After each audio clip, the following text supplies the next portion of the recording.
परिचय। दोपहर के खाने का वक्त है। प्रीति का परिवार डाइनिंग टेबल पर बैठा है। प्रीति अपनी प्लेट पर नजर डालकर भौहें चढ़ाती है। उसकी मां ने पालक की सब्जी बनाई है, लेकिन ये प्रीति को अच्छी नहीं लगती। प्रीति की मां उससे इसे खाने को कहती है क्योंकि ये उसके शरीर के लिए अच्छी है। प्रीति ये सोचकर हैरान है कि वह जो भोजन खाती है वह उसके शरीर के अलग अलग भागों तक कैसे पहुंच जाता है। इस पाठ में हम ऑक्सीजन, पोषक तत्वों और अपशिष्ट पदार्थों के शरीर के एक भाग से दूसरे भाग तक पहुंचने की प्रक्रिया पर चर्चा करेंगे।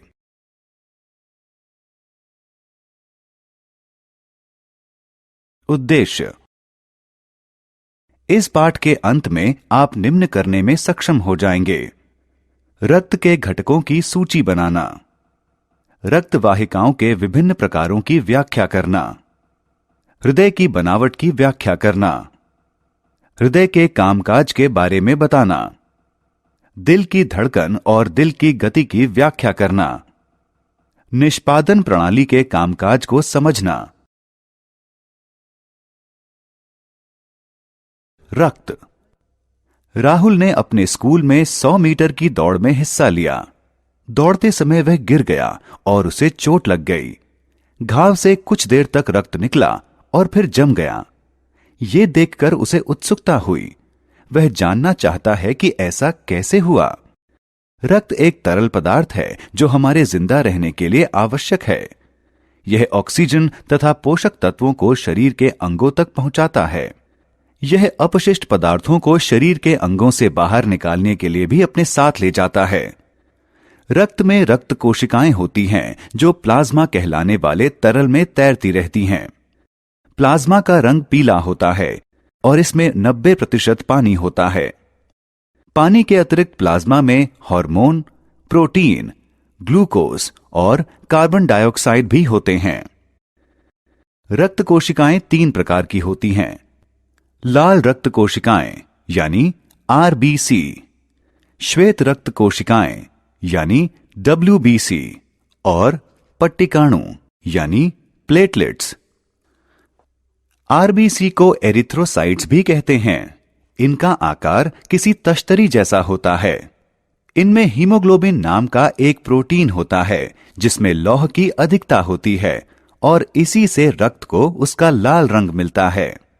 हीमोग्लोबिन शरीर के विभिन्न हिस्सों तक ऑक्सीजन को पहुंचाता है।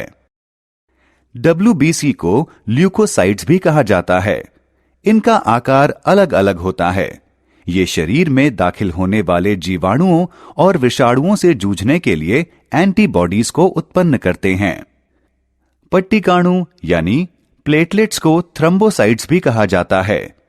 इनका आकार अंडे जैसा होता है। इनसे रक्त के थक्के बनने में मदद मिलती है।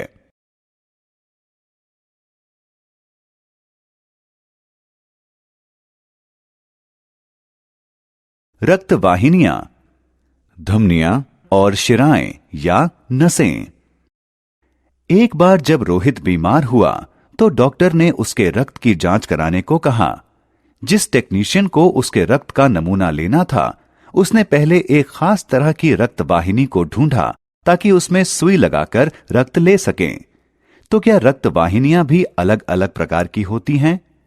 जी हां, हमारे शरीर में 3 तरह की रक्त वाहिनियां होती हैं: धमनियां, शिराएं और केशिकाएं या बेहद बारीक नसें।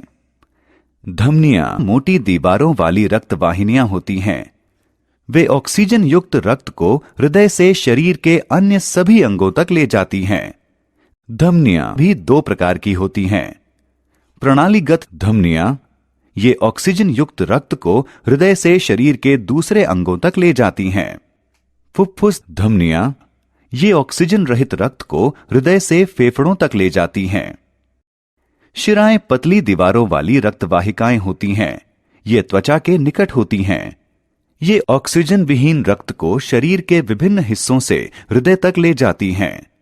अधिकतर शिराओं में शिरा परक वाल्व यानी वीनस वाल्व होते हैं जो ये सुनिश्चित करते हैं कि रक्त केवल हृदय की ओर ही प्रवाहित हो। ये वाल्व रक्त को वापस बहने से रोकते हैं। इन शिराओं में रक्त का दबाव धमनियों से कम होता है।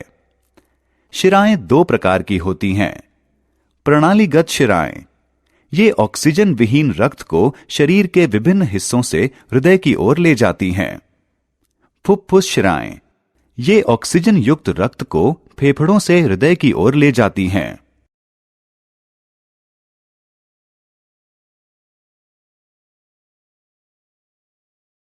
रक्तवाहिनियां, केशिकाएं या बेहद बारीक नसें। धमनियां और छोटी रक्तवाहिनियों में विभक्त हो जाती हैं, जिन्हें रोहिणिका यानी आर्टेरियोल कहते हैं, और ये भी आगे बढ़कर केशिकाएं बन जाती हैं। केशिकाएं रक्त की बेहद पतली वाहिनियां होती हैं जो ऊतकों में मौजूद होती हैं। ये ऑक्सीजन युक्त रक्त को धमनियों से ऊतकों तक ले जाती हैं। आरबीसी में मौजूद ऑक्सीजन और ऊतकों वाले अपशिष्ट पदार्थ का विनिमय केशिकीय दीवारों यानी कैपिलरी वॉल्स के जरिए होता रहता है। ऑक्सीजन विहीन रक्त को ले जाने वाली ये केशिकाएं आपस में जुड़कर वेन्यूल बन जाती हैं और फिर ये भी आपस में जुड़कर शिराएं बन जाती हैं। ये शिराएं फिर ऑक्सीजन विहीन रक्त को हृदय तक ले जाती हैं।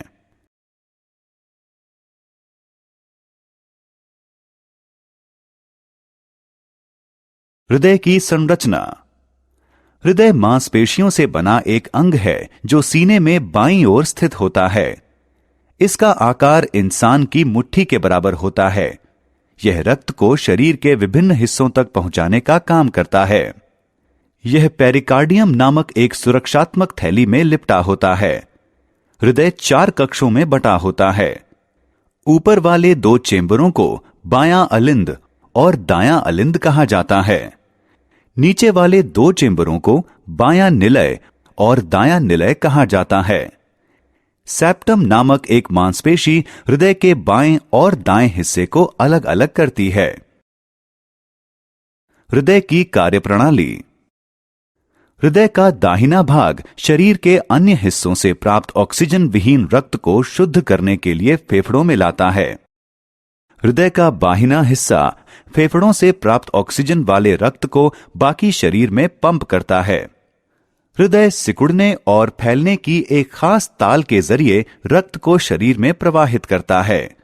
जब हृदय फैलता है तो यह रक्त से भर जाता है और जब यह सिकुड़ता है तो रक्त हृदय से बाहर चला जाता है।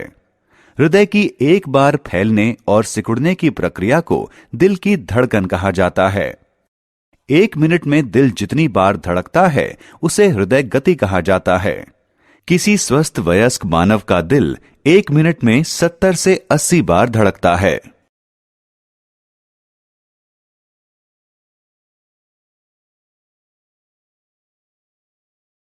मनुष्यों में निष्पादन प्रणाली। विनीता जॉगिंग करने के बाद घर लौटती है। वह पसीने में तरबतर है। उसकी मां उसे नहाने को कहती है।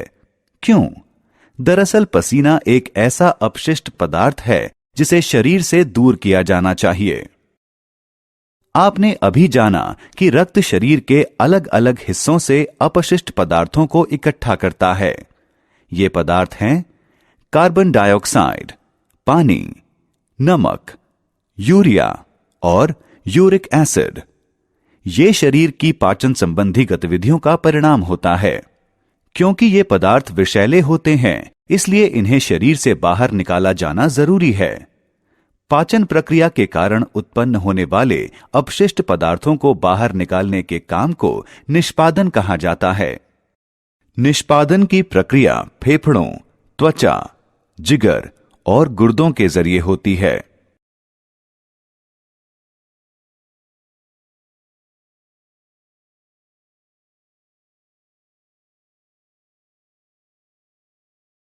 सांस छोड़ने की क्रिया के दौरान फेफड़े शरीर से कार्बन डाइऑक्साइड को बाहर निकालते हैं। त्वचा पसीने के रूप में अतिरिक्त पानी, नमक, यूरिया और यूरिक एसिड को शरीर से बाहर निकालती है। जिगर रसायनों को रक्त से अलग करता है। यह बाइल नामक एक तरल छोड़ता है जो अपने साथ जिगर से निकलने वाले अपशिष्ट पदार्थ को आंत में पहुंचा देता है। गुर्दे सेम के आकार के होते हैं और ये दो होते हैं। ये शरीर के विभिन्न हिस्सों से आने वाले रक्त को साफ करते हैं। इस प्रक्रिया के दौरान उपयोगी चीजें फिर से रक्त में अवशोषित हो जाती हैं और अपशिष्ट पदार्थ पेशाब के रूप में बाहर निकल जाते हैं। मूत्र मूत्रवाहिनी के जरिए मूत्राशय में पहुंचता है। यह मूत्राशय में जमा होता है और मूत्रा मार्ग यानी यूरेथ्रा नाम की एक मांसल ट्यूब के छोर पर मौजूद छिद्र यानी मूत्रा रंध्र के जरिए बाहर निकल जाता है।